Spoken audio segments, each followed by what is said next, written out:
Good evening, everyone. Welcome and thanks for joining us for this Stay at Home Festival Paper Nations session in conversation with Aminatta Forna. My name is Lucy Sweetman. I'm a reader in teaching and learning in the creative writing department at Bath Spa University, and I'm formerly of the Paper Nations parish. I'm back tonight because the offer to chat with Aminatta again was irresistible, and it took one email and I said yes. So tonight I'll be speaking with Aminatta Forna, who you can see on your screen, about her writing, her career, and a great many other things. There's a whole load of stuff for us to talk about. Most importantly, you guys will be asking quite a few of those questions, not me. So we've got plenty of time. I've got quite a few questions for Aminatta to get us started, but let's just see where the conversation takes us. Please add your questions so that you can add them to the chat. You can add them to the Q&A box down at the bottom of your screen. I'm sure you're all very used to Zoom by now after all this time spent on it. So I'm going to be asking Aminatta a few questions, and we're very grateful to Aminatta for offering to read from her forthcoming collection of essays, The Window Seat, which I pre-ordered today, and I think it's arriving on the 3rd of June in the UK. Is it coming out slightly earlier than that in the US? A tiny bit earlier, May 18th. Okay, so I have to wait a couple of weeks. So before I introduce Aminatta, let me just mention about the questions. So put your questions in the Q&A box, put them in the chat box. In the chat room, you will also find the excellent Naomi Knox, the Paper Nations team, who will be helping to get to your questions. And finally, let me introduce our guest, Aminatta Forna, who's joining us from Arlington, Virginia. You're still in Arlington, aren't you? I am. Okay. Aminatta was born in Scotland, raised in Sierra Leone and Great Britain, and spent periods of her childhood in Iran, Thailand, and Zambia. She's the award-winning author of the novels Happiness, The Hired Man, The Memory of Love, and Ancestor Stones, and a memoir, The Devil That Danced on the Water. Her books have been translated into 22 languages, with her essays appearing in Freeman's, Granta, The Guardian, LitHub, The Nation, the New York Review of Books, the Observer, and Vogue.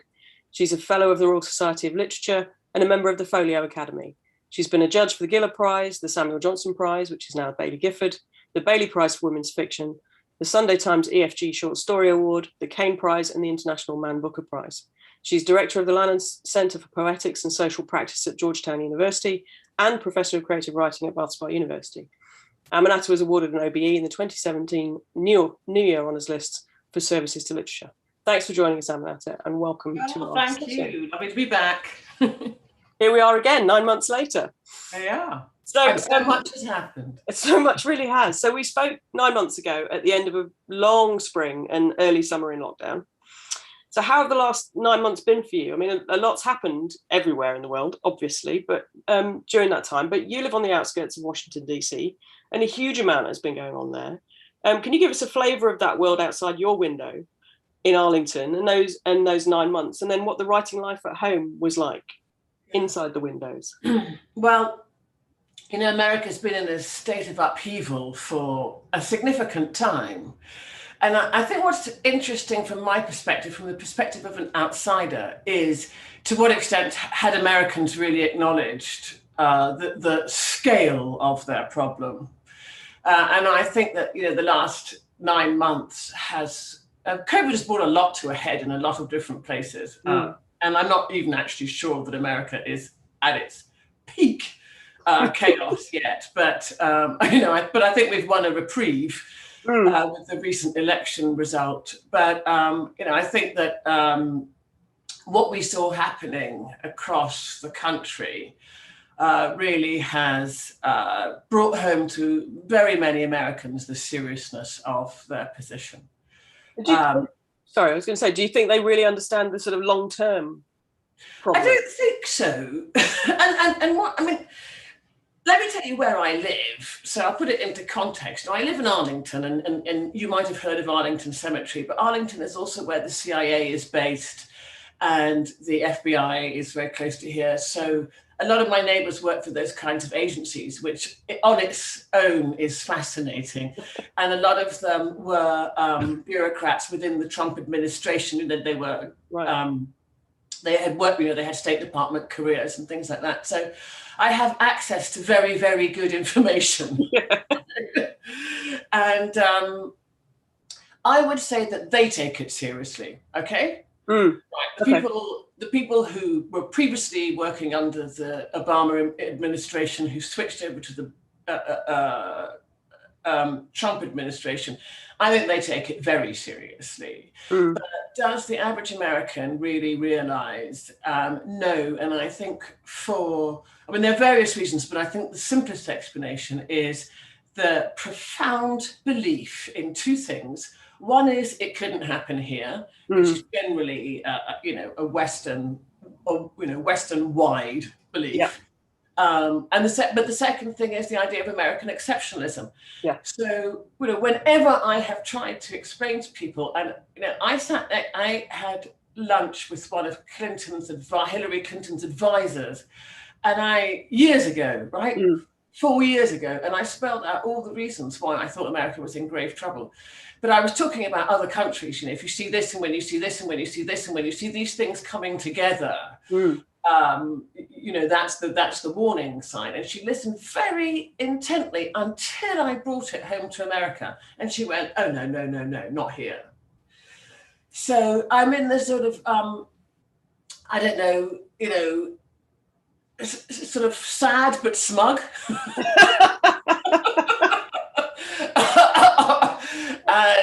But a lot of us have been calling it for ages. The writer Alexander Hemon, who grew up in Bosnia and had to leave there because of the war, he has been saying this for years. On January the 5th, I texted an American friend of mine who was in London, and all my text said was, ready for the coup. Really? Wow. I've grown up in those countries. I've written about it. There's nothing about the American situation that hasn't, been performed somewhere else at some other time. And outsiders can see this. I'll finish off by telling you about an event that I held at Georgetown, my other university, apart from Bath Spa, and we invited it was called The View from Abroad, and we invited 4 speakers. 2 of them were writers and 2 of them were conflict negotiators, okay? The 2 writers were Alexander Hemon and Elif Shafak, who has had she's in Turkey, she's written and about the growing authoritarianism of the Erdogan regime. We had 2 peace negotiators or conflict resolution negotiators, whatever you want to call them. One of them was Monica McWilliams, who negotiated the Good Friday Agreement. Right. One of them was Ibrahim Rasool, who was part of setting up the TRC. Well, when South Africa was trying to avoid bloodshed, basically. Right. They were looking for a solution out of a series of meetings, of which came the Truth and Reconciliation Commission. Those 4 people sat on their virtual stage and told America that they were on the brink of a major civil conflict. Without disagreement. 4 people really said so. So, it's almost like everyone knows. It was the whole thing was just extraordinary to see from the outside, and the inevitability of my question about this is my own interest in the States. I studied American studies as an undergraduate and lived there for a bit as well. That American exceptionalism is such a powerful narrative. It's so overwhelming, and there are so many ways that sort of institutions, and I mean we have our own ways of glossing over things in the UK, just roll out a royal or have a wedding or something like that to instill some patriotism or remind people, who we are as a nation. But in the US, that's just baked into absolutely everything in terms of institutions and public life.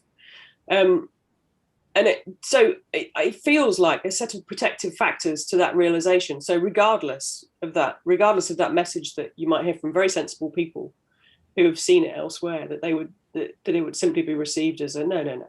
It's totally understandable. Yeah. And one of the things I found very curious as a former journalist when I came to the States was, when I worked for the BBC, if we aired a problem, I worked on, long form current affairs programs. There'd be half an hour, whatever we were looking at. Well, I don't know, whether it was schools or pensions or, childcare or we were always, or healthcare, we were always asked to look for an example of a country which had managed it better. Right. So this is how I became an expert on the Chilean pension scheme at one point in my life. Very useful information. Yes, and I was once making a program on HIV and AIDS, and actually, funnily enough, the country that pitched up as having one of the best HIV programs back in the day was Sierra Leone. Right. So the other thing was that our editor wanted us to stop going to Northern Europe for the answer to everything. Right. It's always the Swedes, the Norwegians, or the Dutch. Yeah, doing it well. So I was really surprised when I came to America to find that never happened. Right. They would talk about healthcare or actually they didn't really talk about very much, but when they did, they might talk about healthcare. But they would never, ever go anywhere else to use it as an example. And I'm amazed at the lack of awareness people here generally have of how other countries are run. So one of the things that I've heard is, that I keep hearing is the idea that, this is the feminist exemplar, right, of the world. And when I point out to people what British women, and actually we're not even the best in Europe, right? But what British women have in terms of maternity rights, in terms of child benefit, in terms of parental rights for men, leave for men, they are astonished. They're completely astonished because they think that they're the world leaders. So what was interesting when I asked a couple of friends who worked in the media, why does America never look at other places? They said, because the belief is that America has the best policies on everything. And if the solution is not found here, right, it doesn't exist. Right. Yeah. Well, that's a very beautiful example of American exceptionalism, isn't it? The shining city on the hill and all that. Just quickly, are you feeling a bit happier with Joe Biden in charge? Well, the crazy making is gone, at least. But do I think that the problems are solved? I mean, no, a long way from it. A long way from it. But I think we've all won a bit of calm. And as somebody who's recently double vaccinated, when 6 months ago, things were just, 8 months ago, things were so dire over here. Sure. That it feels like having a grown up in charge is a wonderful feeling. Yeah, it's the quietness, isn't it? Yeah. It's just the sort of peaceful lack of that day-to-day kind of, oh my God, he said this, Yeah. Yeah. I mean, but it's such a divided country on so many different levels. But that crazy making was, it was like having, I don't know, it's just a constant kind of buzzing in your head. Or somebody said it was like having tinnitus. Yes, that's right. Just total hum. Yeah. So how did you manage the kind of creative process then with all of that going on outside the windows? Not very well. Well, not very well. When COVID, when the shutdown came, but I caught COVID in New York at the very, very beginning of this. I think I remember you saying, yeah. Yeah, I took a trip to New York on March 10th, 9th, 10th, where I caught COVID. Actually, I was just at a dinner, which was given in my honor, and everybody got ill at the table. So that didn't go so well. But I was very fortunate that I was extremely lightly affected. I wasn't quite asymptomatic, but, I didn't have to go to bed or anything like that. I had a bad headache, and I lost my sense of smell. Right. But that in a way, and actually I had a lot of friends who were doctors on the front line who said, in a way, you're actually very lucky because you've got this degree of immunity. And I think it made my family feel much more comfortable because they didn't get it. And that at least that utter uncertainty which so many people were suffering from, because COVID was like the Russian roulette illness. You could be the one who sails through it, or you could be the one who goes down. But anyway, I had at that point just handed in my book of essays, and I was on edit. And that was a very good place to be, where I wasn't trying to be newly creative. I wasn't trying to get a novel off the ground in all of this. And people were writing lovely notes to authors saying, but you must love all the time to write. And we thought, no, I had so much less time to write. My son didn't go to school. Actually, he's only just gone back for 2 days a week in the last month. So we have homeschooled for over a year. Wow. And the first part of it was actual homeschooling, where lessons were suspended and we actually took over. So from March to the end of June, we were teaching him.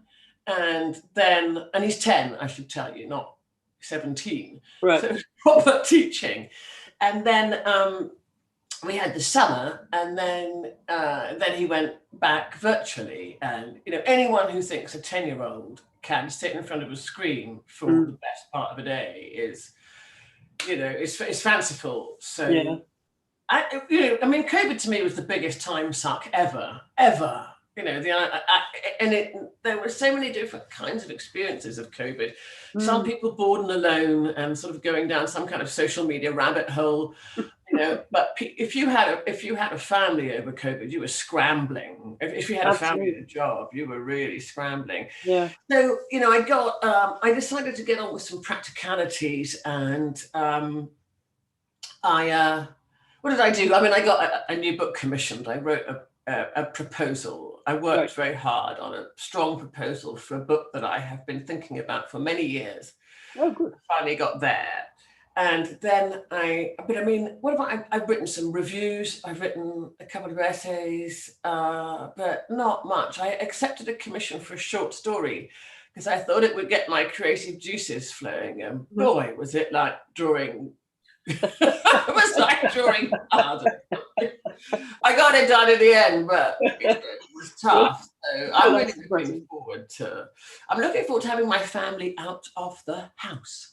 Yeah, solitude is pretty hard to come by, isn't it? Yeah. In certain circumstances. Yeah. Makes a difference. Yeah, how's it been for you, Lucy? I beg your pardon? Did you ask it how was it been for you? Yeah. It's just been relentless work. So the moment we went into lockdown in March 2020, we flipped straight to online teaching at the university. At the time, I was also working for Paper Nation, so we flipped all of our project work into online work there. Ran with that right through to you and I speaking in July. Had a couple of weeks off, kind of in a daze, tried to work on a chapter I was submitting to an academic book. That went all very badly. Went back to work, became full-time in the creative writing department, and really, I don't know, October to Christmas, my partner was on crutches because she smashed up her ACL in her knee coming off a bike, a thing called a half bike. So we did crutches, splints, MRI scans and surgery. A lot of time to be ill. Yeah. All before Christmas, yeah. So she managed to get surgery before Christmas, before we went into lockdown, which was a huge relief. And then after Christmas, it's just been straight through with teaching, and the weeks have. I've found the last 4 months the hardest, the very hardest of the whole thing. No creative energy, no emotional energy. And I think a lot of people have experienced, like you say, just experienced it in vastly different ways. Yeah, my brain is barely working. Yeah. Now, yeah. And I just realized how, I used to travel so much, it used to drive me crazy. But I now realize how much, I don't want to go back to that level of travel. I always thought it was too, excessive. But I realized just how much of my energy was coming from a changing environment. Yeah.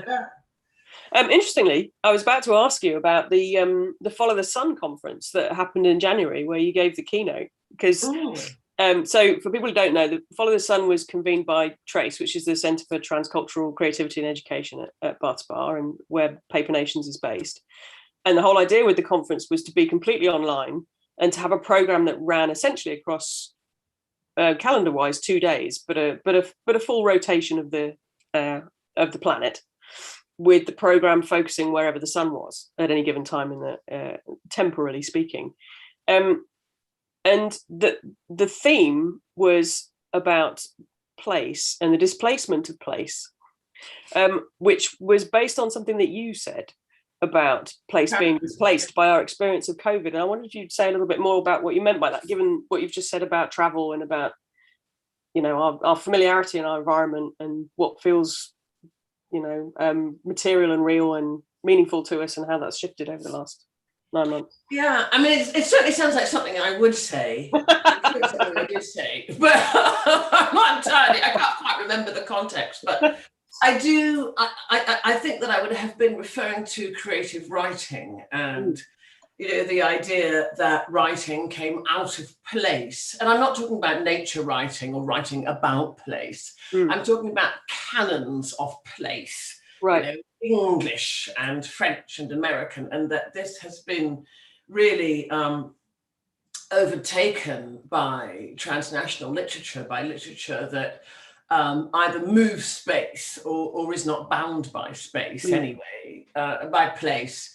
And that is what I think. I think it's getting extremely hard now to put authors in a category according to the place in which the geographical space or their passport, right? You know, what passport do you hold? What geographical space do you occupy? You are therefore a French writer, you know, a Sierra Leonean writer, an Indian writer, because first of all, not many of us do that anyway. I mean, I've never done it, but increasingly people don't do it. But the other thing is our influences are coming from so many different places. And you know, something that always makes me smile, it was the early assumption that my influences were African from people who did not, who had decided to categorize me as an African writer because one of my parents comes from West Africa and because I'd set my stories there without paying any attention to the fact that I did my entire education in the United Kingdom, right, and America, and that, I mean, America later. I was a fellow at Berkeley, and then that the literature that I studied was French and Spanish. So my creative influences were coming from all kinds of places. They weren't coming from the location of, you know, one of my passports, in fact. So you know, I just kind of find that really fascinating, and I think you could say that about anybody, right? You know, even if you had an English writer who had been born and brought up in England all their life, the influences via the TV, via film, via radio, via music, via books, magazines, everything. It's now you know, it's going to be global. Yeah. So, you know, I think we have to really think a bit harder about place. Now, thinking about place in another way is place as setting, which is a different setting for a story. You know, I write about place very specifically, and I write about the way people are affected by the environment that they are in at that time. But that's not what I'm talking about. I'm talking about the sort of idea of place in literary terms as being a determinant of canon or theme or style or anything. Sure, it's interesting you say that, because I think the last time we spoke, I asked you whether, to what extent you felt that people were whether readers are too interested in the biography of their writer, you know, when they're reading a novel or they're reading the work of a writer. And you said something to me about that you felt that readers were looking for markers of authenticity, essentially. So you said that people who read your novels would want to know how much of them were about you. And people who read your memoir wanted to know how much you'd made up. Yes, that's the what's so funny about all of it. Yes, with novels, they are people constantly, interviewers constantly imputing, finding, you know, aspects of my life. And then with the memoir, you know, the suspicion that memoirs, and they, you know, and memoirs often are partly fabricated. We know there've been enough scandals, but you know, trying to figure out what, if anything, I made up. But I mean, the answer is with the memoir, I can tell you that I didn't, because you know, there was an overwhelming reason not to make stuff up, which is that I was challenging, you know, a government, so it wasn't a very good idea to start making things up. But the obsession with biography, and writers never know what to answer, because what we say is, well, it all comes from us. It all comes from us. So it's, you're using these eyes and this brain and these ears. So if I hear or see something interesting, it may at some point find its way into my novel, or in some form. I may reshape it and put it in my novel, or but the idea that I'm just sort of plunking my life on the page, it stands in opposition to the idea of creativity. Sure.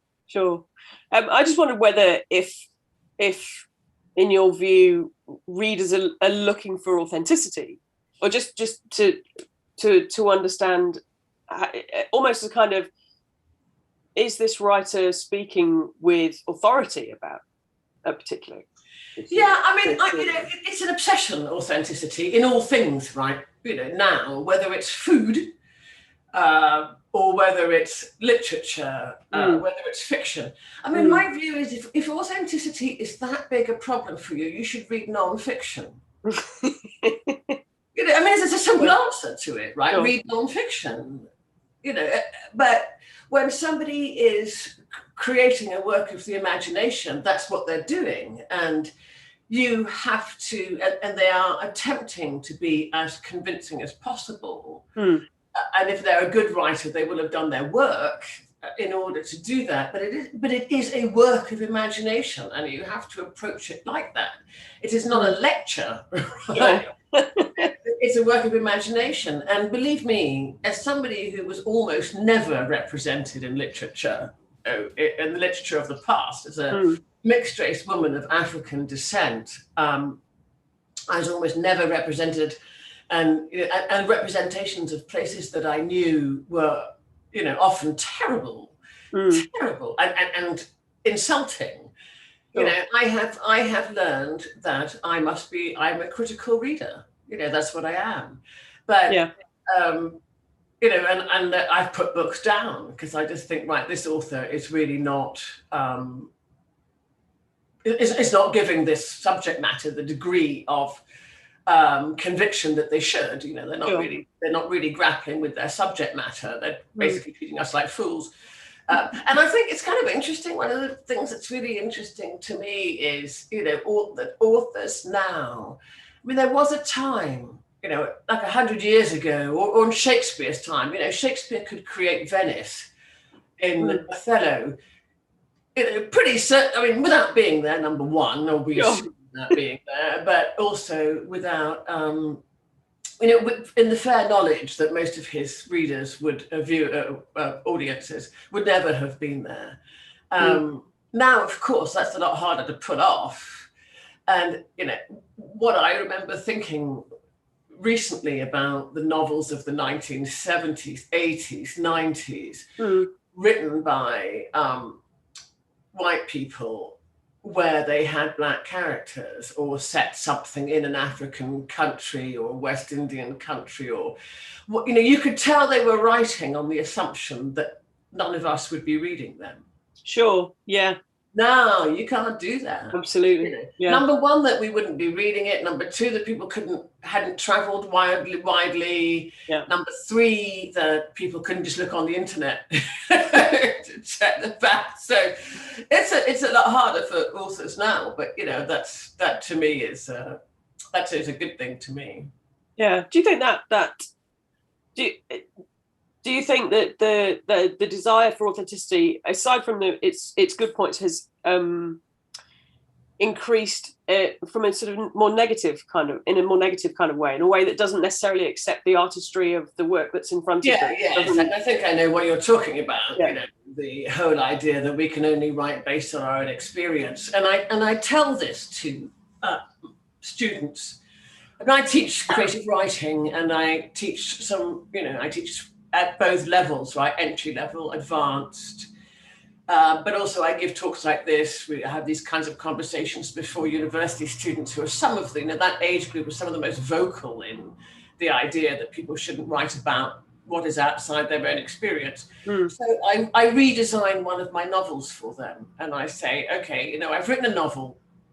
So what happens in the novel is a middle-aged mixed-race woman is walking across the bridge, and another middle-aged mixed-race woman is walking towards her, and they collide.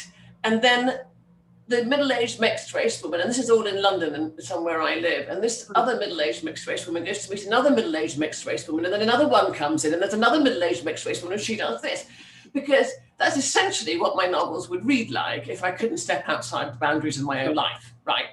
You know, I wrote a novel where a Ghanaian man walked across a bridge, a white American woman bumped into him, he went to meet an Irish woman, and you know, and she had been married to another American, and there were, you know, all kinds of characters from different places. Like, you know, there was a Bosnian street artist, and now, you know, if I can't do that, then the novel ceases to exist. Right? If I can't imagine outside myself, the novel ceases to exist. And you can be as cross as I have ever been when you see a poor representation of, you know, a group of people that you belong to, or a place that you know, or, but, you know, that's as much as you can do, really.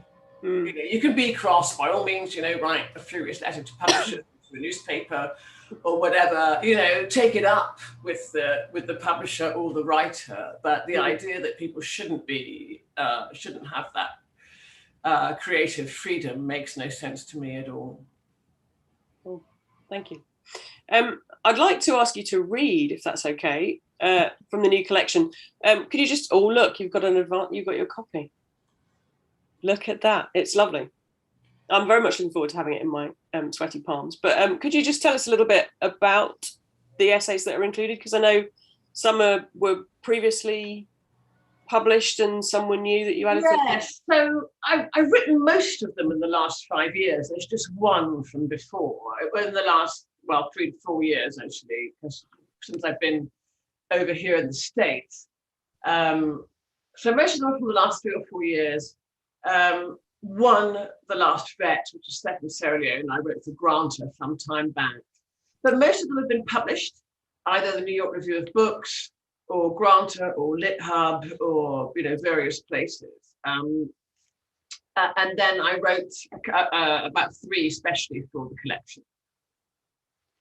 And actually, my editor and I, we think of the collection, and this is actually where having a good editor is so great. It's a really kind of new sort of travel, right? It's about the idea of somebody who actually inhabits the world, has always inhabited the world. Yeah. Right. So, you know, most travel books about some, you know, the typical travel book of old was somebody who leaves their town or city in a Western country and goes off to an exotic land and tells us. But I suppose this is somebody who's always lived in exotic lands. But yeah, it's a truly transnational book. So, and on the cover, this is me, and I am this is in the Sahara Desert outside Timbuktu, a place that I've been to a few times for one reason or another, mostly making documentaries. So I thought I'd read you a bit from the first essay, which is called The Window Seat. Okay, I'm going to switch my camera off while you're doing that, just to not distract from your reading. I will be back. And this is the window seat of the aircraft, of course. The seat most people don't want, but I always, always want. You know, even when it's a long flight and I'm going to have to squeeze past everybody to get out and go to the loo, to me, it's the best place to sit in an aeroplane, apart from in the cockpit. On an overcast night, on an overcast day, the plane breaks through the cloud and into sunlight. As the plane climbs, below you clouds shift on separate strata, drifting continents, composed of shadows and light. Sunlight reflects from their dazzling peaks, improbable mountains rise, one the shape perhaps of an anvil or an oak. The occasional sight of another plane reveals the scale of the cloudscape. In it, a jumbo jet is reduced to the size of a child's toy, as it seems to skate sideways across the sky, its contrail a disappearing scar. There are times when the plane flies between two strata of cloud. Sometimes a hole in the clouds above lets the sunlight through. The rays, edged in darkness, seem to radiate outwards from behind the clouds and illuminate spectacularly, not the earth, but the clouds below. We call this godlight. To overfly the Sahara by day at 30,000 feet is to feel how it might be to circumnavigate the sun. Nothing save raw light in colours from deep orange to pale yellow, very occasionally fractured by imprecise dark and jagged streaks, which one supposes to be riverbeds or rock formations. Otherwise, there is but the brightness of the sand reflecting the sun's rays, and depending on the exact altitude and tilt of the aircraft, the line where the orange glow of the ground beneath diffuses into the white band of the horizon, which in turn diffuses into blue sky. To overfly the Sahara by night must be what space travel feels like. Gone are the indicators of life, the lights of civilization one sees flying out over what one supposes to be the most barren of lands. Even there, in some crease in the earth, inevitably a winking light or a lone road leading from where to where it's impossible to know. The Sahara at night is blackness, unmarred by a single star. You cannot tell where the land and sky meet. Only there is this, beyond the reach of the wingtip, a keen-edged moon. The last time I took a daytime flight over the Sahara was a few years ago on a return trip from Johannesburg. The moment we took off, the cabin staff toured the cabin and lowered the blinds. People found their headsets and turned on the screens in front of them. Light flared around the edges of the blinds, and once, when I dared to raise mine over the Sahara, the light leapt in like a living creature. When I fly, I think of what a caveman would think if he saw this, or even knew that one day somebody would. I think of the generations in the not so distant past who never saw such a view. I think of those in the future who never will see what wonder, that wonder which our generation's wantonness with the world's natural resources has made possible. The day will come when we will be nostalgic about flying. As incredible as that once seemed, the experience of having our travel curtailed by the pandemic of 2020 brought that feeling closer to many of us. One day this may be gone, sooner than we allowed ourselves to imagine. Only in flight does one become aware of how much of the world has resisted humankind. The snow-filled corrugations of the mountain ranges of Central Europe, where it is impossible to know where one country ends and another begins. At such times, even the flight map, which traces the path of the plane on the screen in front of you, is as effective as pin the tail on the donkey. A ruffle of mountains falls, a new one rises.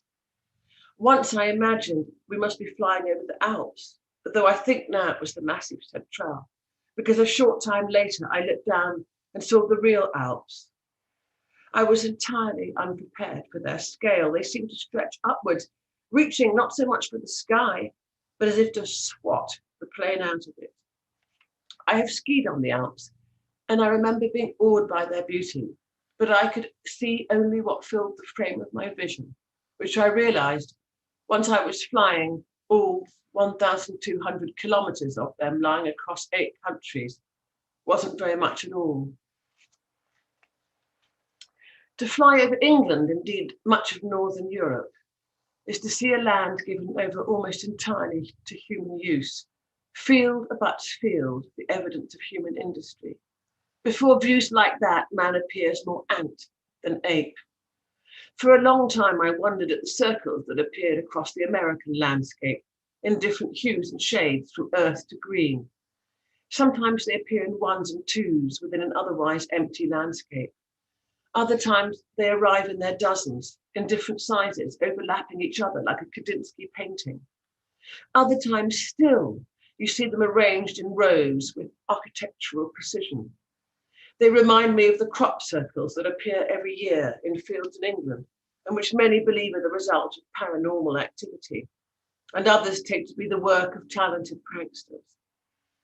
The American circles are created by central pivot irrigation systems, I discovered when I eventually got around to looking it up. I regretted the sense of intellectual obligation that had propelled me towards this discovery. I liked, I realized, not knowing, gazing at them anew every time. I was interested, though, to see from photographs how the circles, so mystical from the air, were indiscernible on the ground. Probably, if you have flown across borders very much at all, you will have flown over a war. I know I have. Consider the matter. People are killing and being killed and living in terror of being killed, while at precisely that point overhead, you were doing what? You were watching the drink trolley edging down the aisle, handling the frustrations of plastic cutlery and those fiddly salt and pepper packets, selecting the next movie, whether it should be a thriller, a drama, or a love, or a war story. It's likely commercial flights to the country have already stopped. The airport is closed or under the control of one faction or another. The borders will be tightly controlled too. Imagine a person looking up and seeing an aeroplane in the sky. The freedom the passing plane must surely represent. It must be like standing on a desert island, watching the ships pass by without the possibility even of being able to lift a hand and wave or shout and be heard. Thank you. Thank you. I'm sure you're receiving an enormous round of applause for that wonderful piece of writing. Let me tell you something about it, actually, which goes back to our, what's it like in America, American exceptionalism, is when I first wrote this, I said, probably if you have flown very much at all, you have flown over a war. And my editor in America asked me if I wouldn't mind inserting the word across borders, the words across borders, because most Americans have not flown across borders. Yes, therefore would not take for granted that reference. Absolutely, it's a really good point. Do you know what I know when I lived there, it was kind of common knowledge the sort of number of Americans that actually have a passport. So it's not kind of a routine thing for a US citizen to have a passport, and because they don't travel outside. And I heard it and sort of refused to believe it. It was like, no. But because passports to me are about more than travel, Sure. they're about all kinds of things. So Absolutely. The view to me is that you always have a passport and it is always current. That's my view, I've never had to prove my nationality, but it seemed to go, and now of course we do, but it just seems to go hand in hand with your nationality. You have a passport, and just like you have a birth certificate. Yeah. What was it? But in defense of Americans, I will say that they get no holiday. So that's true. Yes, it's quite hard to get out of the country when you it is. Yeah, so I have a lot of sympathy. Yeah. But the other thing I put on Twitter recently was a photograph of my vaccination passport. Now, I've always had a vaccination passport. Right. And I know that there are places in the world I cannot travel to without that vaccination passport. I know that I cannot visit large swathes of the world unless I have a yellow fever stamp in my vaccine passport. Sure. So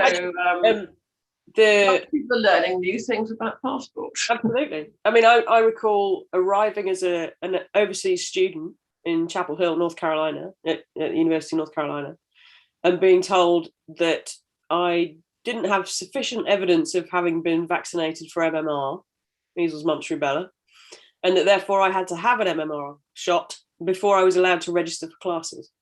And I was dispatched to the health centre to be dealt with. When we arrived here, our son was 5 and about to begin, at school. Where he went to school in the States. He'd done a year in London with us. But anyway, I mean, this poor kid looked like a pincushion by the time they were finished with him. And developed a thankfully now gone phobia of needles because, and he had to and any parent who's watching knows there's a thing called the Red Book in Britain, which is a record of all the kids' vaccinations. So we do it. I don't know why everyone's acting like it's never been done before. Yeah, there's a lot of hoo-ha about it here, for sure. From the idea of it being done technologically, that might be, that I think that's part of the concern. The data, the consequences of. I was going to ask you, there's a really lovely quote that I think is in the inside, I'm guessing in the inside blurb of your book, from Eula Biss, who says, talking about your collection, these brilliant essays, reflections from a boundary crossing life, are urgently needed in America right now. Forna writes to us from a world where democracies are in the process of being made and unmade, where nation building is no simple task, where lives are lost to civil war. With expert storytelling, she provides a vivid context for our politics and culture. The Window Seat is a wise guidebook for how to be at home in the world. And I wondered whether, given the book is now coming out at this point in our pandemic journey, whether, even though these essays were written before all of this happened, whether they're going to be interpreted or brought into the sort of cultural space as some kind of representation of a discussion that's about a pre and post COVID world, both politically and socially and culturally. Do you have a sense of where you think they might land? I think that of the early reviews, that does seem to be what's happening. Right. At first, when we realised that I wasn't going to be able to go on tour, or I was going to be touring from here, yeah. I was kind of disappointed, but in a way, I think people are really ready to read about the outside world again, if they ever were. But if I'm lucky in that sense, it will speak to people about the fact that we have essentially been, our freedom to travel has been curtailed. And, this takes us all out of it, armchair travel in that sense. But yes, also the fact that it does speak to the moment that we're in many countries where democracy is, can no longer be taken for granted. But that has been so much, it's been so much, all this book really is the things I've been thinking about all my life anyway. Sure. About the way that cultures and nations interact with each other, about democracy. I've been writing about much the same thing for the last 20 years, just with different angles. Sure. But yeah, we are at that moment. It'll be interesting to see what happens. Certainly the writers who have read it, the advanced readers, have seen that in it. Yeah. And were they reading it over the last sort of 6 months? Yeah, we sent out, at the end of last year was when we sent out the proofs and asked people for comments. Yeah, because it's that whole thing, isn't it? I mean, you made reference to, we talked earlier about how a reader responds to a text and what they look for in it, what they're searching for in it in terms of authenticity. Of course, we're also reading in context all the time as well, and our interpretation changes according to when we read a book. It's very interesting. I know with my creative writing. Now, I remember with 9/11, I was working on a novel and I shifted the timeline of the novel so that I didn't have to write 9/11 into it, right? Because the novel had nothing to do with it, but 9/11 just felt so enormous. And I remember all the writers, like, how do we deal with 9/11? How do we deal with 9/11?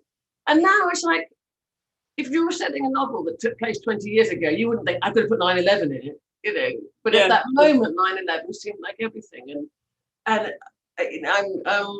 some of my writers are putting a lot of COVID into everything. And I say, actually, there will come a time when this becomes part of history and your book is going to have a very long shelf life.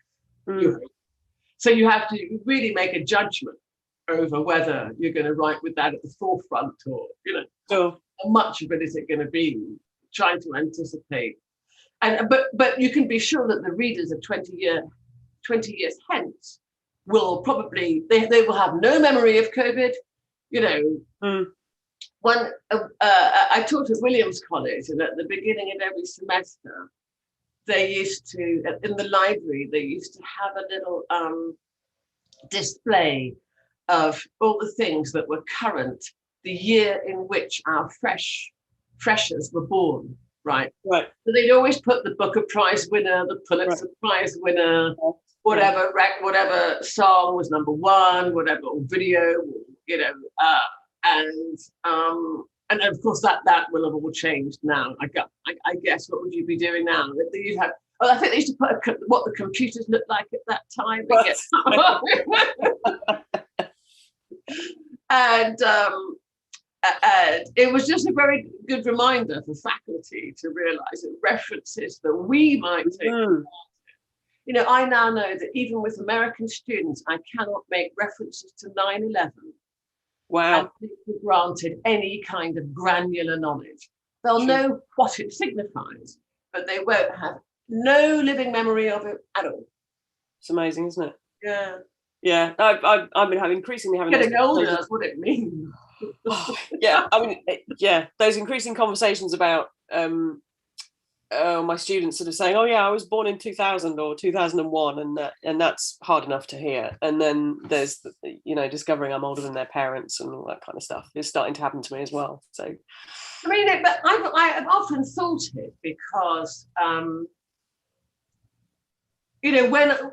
when I started teaching, I remember thinking, how much did I know of anything that had taken place when I was 1 year old? Or 10 years before my birth, or what did I know, for example, of Kennedy, who died just a few years before I was born? Right, I knew nothing. I mean, it was all stuff I had to look up, but I had no residual knowledge of the Kennedy era, no residual knowledge of the civil rights era. So. Yeah, no, I think that's absolutely right, and I try to.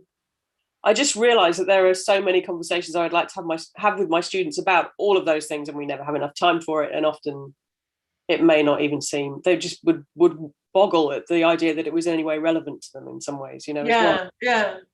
I mean, we had a conversation about the Harry and Meghan situation and me trying to explain the kind of way the royal family operates within British constitution and culture. Yeah, or I suppose the context of Diana. Yeah, absolutely. Why it means something. Yeah. Because of the story of his mother, who and the way the press have been for 30 years. Yeah, but I think you're right about how readers in 20 years' time will look back and maybe interpret those novels that are published around this sort of time within the context of this moment in history. I think also, and I think maybe we had this conversation in July about whether it was possible to write a decent Brexit novel or even a decent Trump-related novel at this moment. You feel like a few people were sort of dabbling with Brexit novels and not really necessarily doing them any justice because they felt like angry rants from Remainers who were just desperately furious about what was happening. Do you think, so notwithstanding trying not to write a COVID novel now in order not to kind of limit your shelf life for your book, can you see the sort of great COVID-related novel being written in 20 or 30 years that seeks to understand this moment that we're in now, do you think? I can, actually. I mean, I think there are some people who can write very responsive books, and Jonathan Coe, who wrote the Brexit book, is one of them. But he's that kind of writer, he writes very fast, and he's got... But, if somebody wanted to write something reflective, yes, I can absolutely see, just as you might choose Spanish Flu as a setting for a historical novel, I can see that you could choose COVID as a setting for a historical novel. If you wanted a particular context, if you wanted to trap your family or your couple in a kind of, in a sort of hell, what that Sartre saying is hell is other people. Absolutely. So, if you wanted to sort of create a certain kind of set of conditions for them, I can really imagine using COVID to do that. But at the same time, yes, you might want to write the great pandemic novel, but I'm not sure it could be anything more than a backdrop at that point, really. Because we all know we'll either all be gone, okay, or we'll know how it ends. Sure. I certainly think I can see it being used as a device. Yeah, definitely. I want to turn to some participant questions. Let me have a look. So if you've got a burning question, please put it in the Q&A or the chat.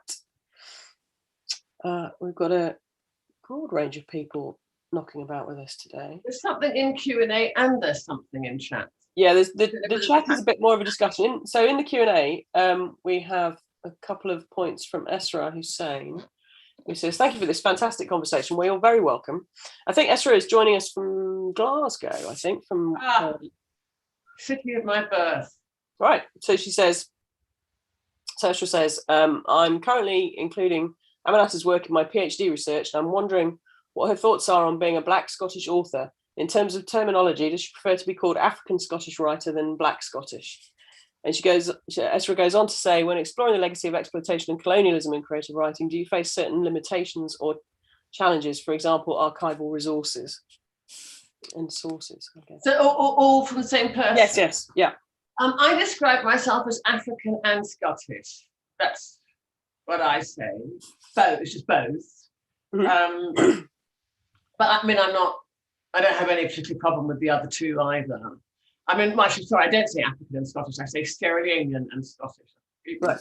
Pick myself up. I say specifically Sierra Leonean and Scottish. I don't have any particular problem with a Black Scot. I mean, except that I don't live there, and there's something that implies in it that, you know, some kind of more grounding than I feel that I have in Scotland presently. But I call myself African and Sierra Leonean. Sorry, Scottish and Sierra Leonean, or Sierra Leonean and Scottish.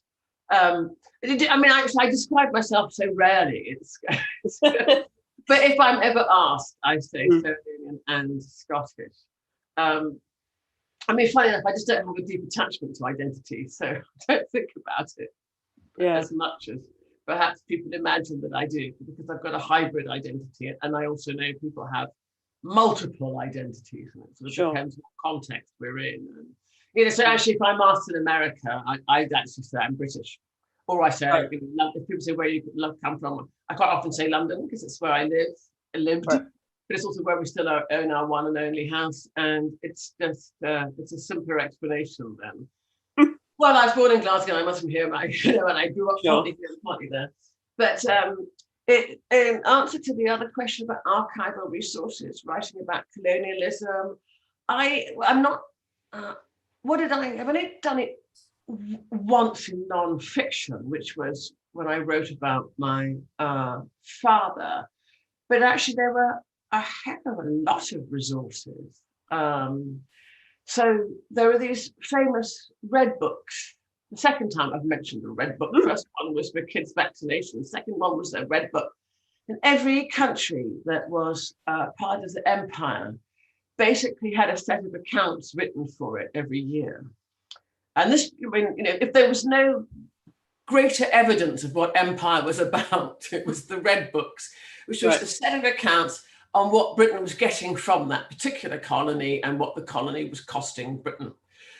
So that gives a very clear account of certainly the kinds of ins and outs, the sort of, but, you know, there were also, there's also some sort of context given. It's not just numbers, there's some kind of context given about the history, the relationship between Britain and the country in particular. I mean, I looked at the Sierra Leonean ones.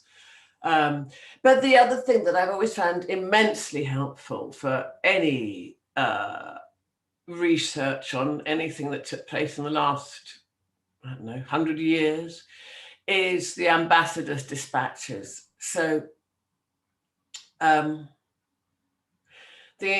ambassador in a country or a high commissioner in a country typically sends a dispatch back to Britain every 2 or 3 days, really. It'd be a telegram saying, just given what's happening. When something is really, really going down, the ambassador sends one, they could be hourly. I mean, there's this constant context. So I found that very useful. The SOAS has a lot of information from missionaries. Now, going on the other side, on the African side, there's I use a lot of oral history to, first of all, for The Devil That Dances on Water had to be a lot of, but that was going back to the 60s. There were old newspapers. I had a lot of those. I also, when I wrote Ancestor Stones, I used oral history, and I did a lot of interviews, multiple interviews. And what's really interesting is that women of a certain era who grew up with oral history had this sort of phenomenal memory. Right. And that's how they had learned and been trained in order to narrate things. And then there was this kind of gap in the 1960s. So women who were sort of going to school in the 1950s, 60s, there was this kind of gap because they're taken out of the oral culture and they're put into the written culture. Right. But they're not getting enough, they're not, they're doing primary school. So one is getting lost. And so that was kind of interesting for me, but I'll tell you, I'll give you an example of how fantastically accurate oral history was. I mean, for a start, the older members of my family, particularly the ones whose responsibility it was, can tell you, going back hundreds of years, the names of all the grandfathers, and other people can tell you the names of all the grandmothers, and they can tell you exactly where we came from. I'll tell you two little stories. One, I was researching for Ancestor Stones, the actual stones. So the stones were these things that were given from mother to daughter and held by each daughter, and the stones held the memory of all the women who'd gone before. Right. And the daughter would know the names of all the people, of all the women who'd gone before. But anyway, I didn't know that at the time. A woman told me, a very old woman told me about remembering seeing the stones and remembering her mother having them, and her father, who'd recently converted to Islam, taking them and throwing them away. And now she was somebody who grew up under, British influence and Islamic influence and Christian influences, which were the big influences of that era. So, a lot was being lost. And I asked many women of my mother's age, my stepmother's age, what they knew about them. And some people had very slight memories of them, but didn't know what exactly they were. And then I was at SOAS in the library, and I found a pamphlet by a Scottish missionary, good for the Scots, who'd been in Sierra Leone among the Timini people 100 years or so ago, before the point where I was doing my research. And he wrote about the stones, and he wrote about what they were. Right. So I was able to match the two, parts of the, aspects. But the second thing was that my aunt, the eldest aunt, the way she narrated the history, she said at the time of the Gabanka Wars, and then she would go on and she'd tell the story of my great grandfather and his daughter. And when I went again to SOAS, I finally found that reference to the Gabanka Wars, right, and all the timelines matched up perfectly. Amazing. So it's pretty astonishing. And then I'll tell you the last thing is, my relatives said to me, we don't come from Sierra Leone. We actually come from Mali. We come from, then there was Mali, an empire in Timbuktu, and Fouta Djallon was the lower end of the Niger River. And these were both independent kingdoms until they were overrun by the French at both ends of the Niger River. And so, but my family kept saying we're actually originally from Mali, from Fouta Djallon and Mali. And my husband got me a DNA test for Christmas one day when I was actually researching white nationalists at the time and their obsession with DNA. So I was on a lot of these sites. But anyway, nothing came of that in the end. But my husband got me a DNA. I kept talking about DNA to him, and so he got me a DNA test for Christmas. What did it come up? 48% from where? Mali. Really? Wow. Yeah. So it's been really fascinating having it all. And then the Scottish bit was all right too. Was actually from the Shetland Islands. And actually mainly a lot of Viking and desert horsemen, apparently. Cool. So my sister said, so we've always been invading. She said, basically, we've always been invading. I said, yes. And we've always travelled, we've always. Right. Yeah. And I find so I went to the Shetland Islands with my mother, and there's a piece in here called Caine about going to the Shetlands with my mother and brother. And what was I thinking about? Sorry, I've lost that thought. The whole thing with the Viking, and everybody on the Shetlands has got Viking blood, basically. Sure. So we were discussing that, and I talk about the fact that maybe some families never, why were stories of place created, right? Were they created in order to preserve some idea of ownership over land that was probably not owned, because human beings are migratory, were migratory. We know that. We know that everyone started in Africa and moved out, right? So were these stories, about rooting people in place in order to lay claim, but also in order to sort of create an idea of continuance, that if you keep on telling your daughters and your sons, this is us, we belong here, that, you're going to guarantee yourself generations of farmers. Yeah. I mean, that sort of connection between the narrative of people and place and the connection between the two is obviously borne out in Aboriginal storytelling in Australia in that same way. Yeah. But so anyway, I ended up writing about, that people don't have roots, they have feet. Feet that they go walking.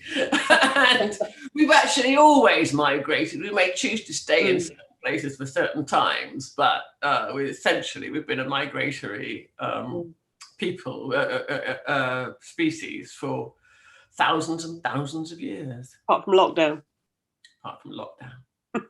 There's another question here from Ezra, which actually relates really well to both where our conversation has been dwelling and where I was about to take it. And they say, how do you navigate different I'm going to start again.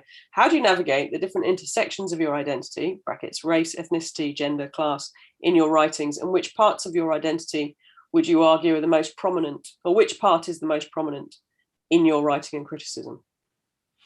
There's a game that, a strategy that psychologists use when they are trying to find out how a person thinks about themselves. And I do it with my students. And what you do is you say, I'm going to ask you 10 questions, and I want you to answer immediately without hesitation. Right. And your answer has to be different every time. Right. So and a friend of mine did it to me and starts, who are you? Who are you? Who are you? Who are you?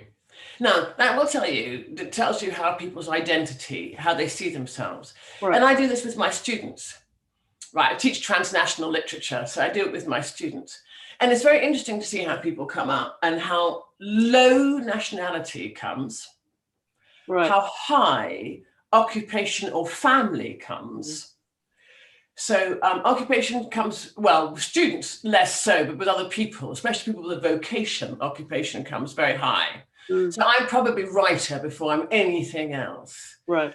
Nationality tended to come very low. Interesting, only one student has ever put race first, and that was a white student. Said I'm white.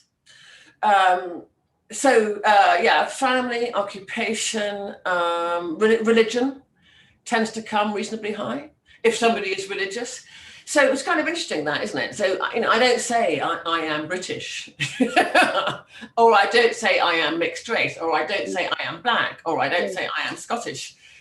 Actually, most of my identity is really vested in what I do and how I think. So,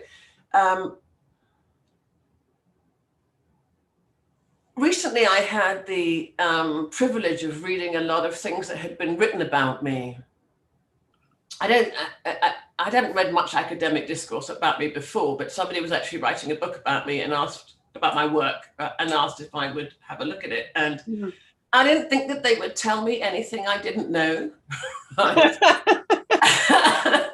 And I thought they would probably get a bunch of stuff wrong. And there were a few things that I sort of pointed out, but I didn't think they'd tell me anything I didn't know until they pointed out that at one point, there was a point in my life when I wanted to be a boy, and I had good, strong reasons for wanting to be a boy, that life was clearly going to be a lot more fun if I was a boy.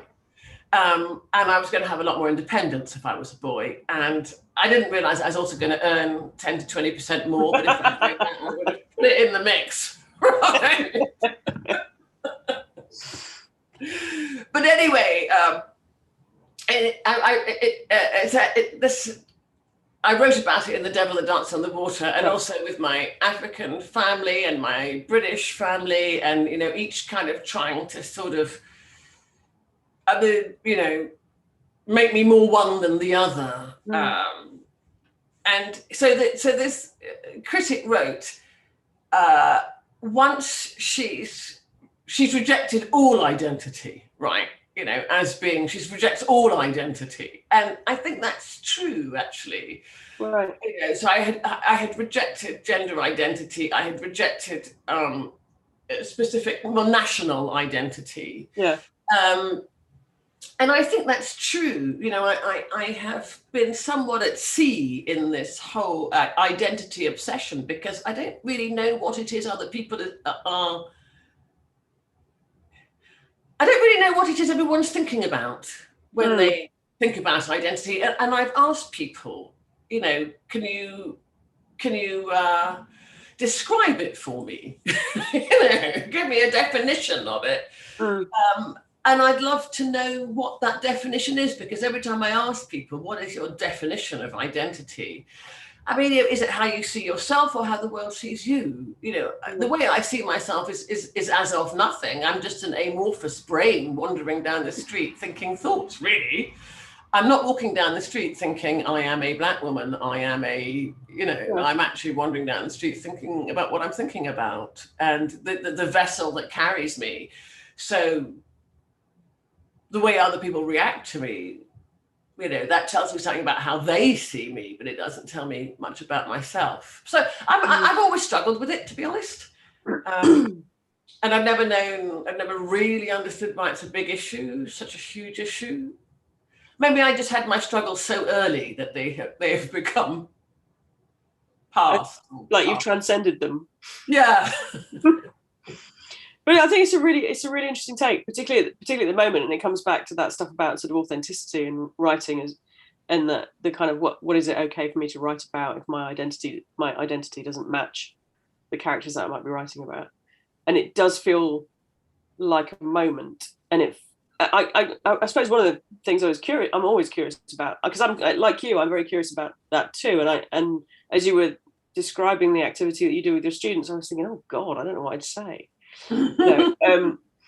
Because I feel strongly influenced by an enormous variety of things, places, people, cultures, and never having travelled as widely as you or lived in as many places as you, but I do feel broadly influenced. So I've never liked to entirely pigeonhole myself, other than, you know, in a very typical kind of period of identity formation in my early 20s, where I'd come out and I was determined that I was, you know, going to have, you know, Lucy, the year of lesbian activism, which I did, and I had this exceptionally busy political year. You know, there was kind of all about the sort of both formation and expression of a particular aspect of my identity, into it, which is now just a passing thing about me. You know, it's just it's one of these, you know, many things about me.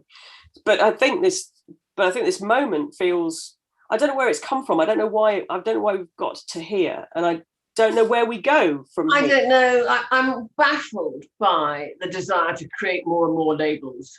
I'm completely baffled by it, because, you know, I come from a generation that fought to get rid of labels, and it is not going to do this younger generation any service whatsoever when they want to become writers and they find that they have they have a subject matter and they're only allowed to write on that subject matter. It is And I was giving a talk recently to an African studies group, and I said, the book that I wrote, The Hired Man, that was set in Croatia and written in the voice of a Croatian man, would not be commissioned now. Right? I don't think a publisher would want it. Right. And what's so sad about that is, when I toured Croatia and Bosnia with the book, the people there were mostly delighted by it because they wanted an outside view of their war, right? They wanted to know what somebody else made of it. And they were interested in all the similarities, and they were interested in what the differences were that I saw, right? And the fact that I had decided to inhabit a man was not of concern to them. They found the man convincing, sufficiently convincing anyway, I had Croatian friends who, read it through for me and helped me, with the sort of whole kind of, I got his character very well, so they just added a few more things about the mise en scène in the 1970s and that. Right.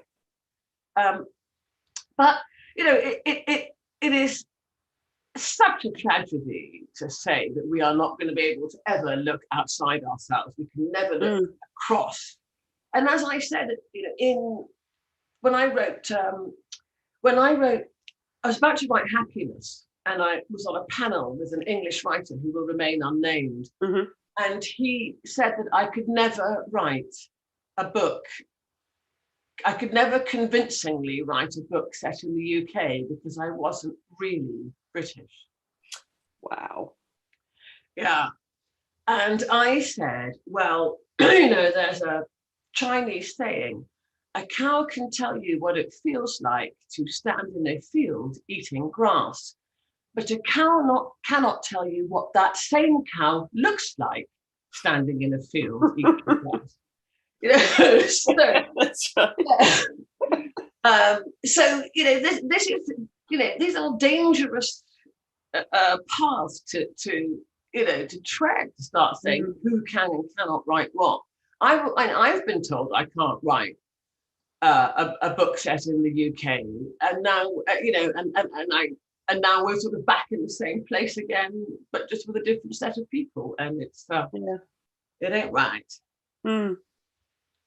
Yeah, it does feel like a complex time. It's the unraveling and the resolving of it that I can't kind of see. I don't know. I don't know.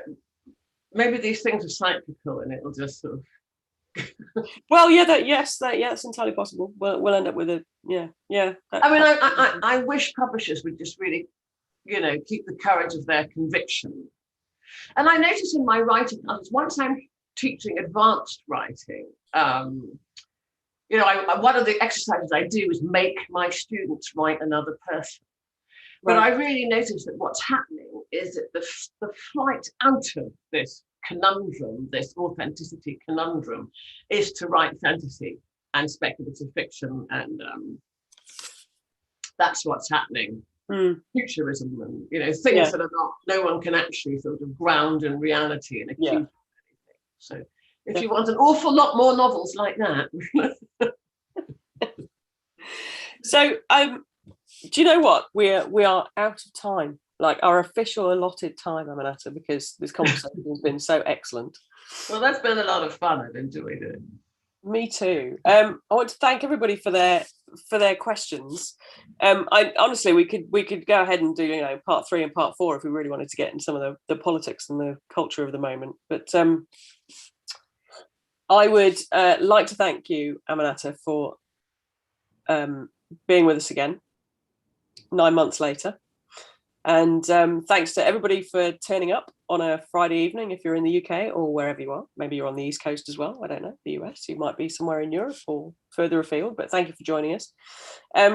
Thanks to the Paper Nations team for their organising and chat wrangling, and to Stay at Home Festival. And I'm sure you're all going to enjoy all of the other amazing sessions that are going on in the festival. Please do check out the programme and carry on coming to these sessions. But thank you very much for joining us, and thank you, Aminatta. Thank you very much, Lucy. It's been a pleasure. Always a absolute pleasure. See you next year, hopefully in See you next time. All right.